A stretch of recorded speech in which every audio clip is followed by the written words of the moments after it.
Jason O'Neill here for Hoops Factory TV with Jerry Colangelo, Managing Director of USA Basketball.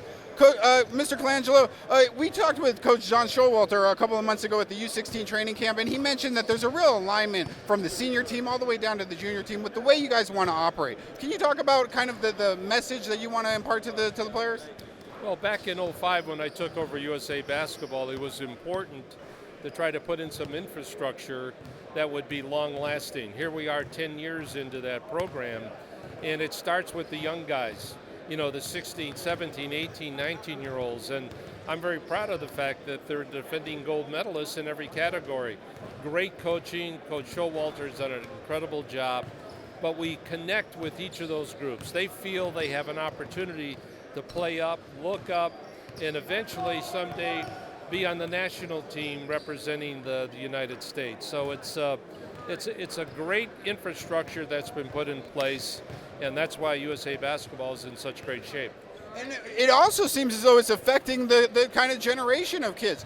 For instance, for a long time we had people rail against AAU basketball and the kind of the fame and notoriety it was giving the kids too early. It does seem as though we're getting more and more stars, Steph Curry, LeBron James, who are doing it the quote-unquote right way.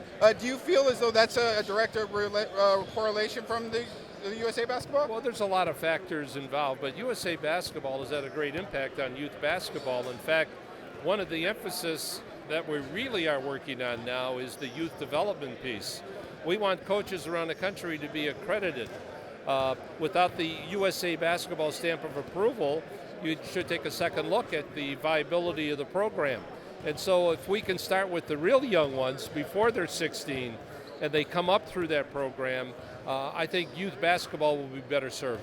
And it seems as though they are coming up through the same kind of pipeline. For instance, last year the U19 team had Jahlil Okafor, a lot of guys who got drafted, Tyus Jones, right. Justice Winslow. Are you finding that those kind of elite players are coming through your pipeline and then having an effect on them, the way they kind of flesh out? Well, the best advertisement was last year after Duke won the national championship, and the three rookies, if you will, the freshmen, Jones, Winslow, and Okafor were all quoted as saying, when asked about the pressure of playing in a championship game, they said, well, we've been there before. We've played for gold medals, and we won gold medals. So that was a real positive piece.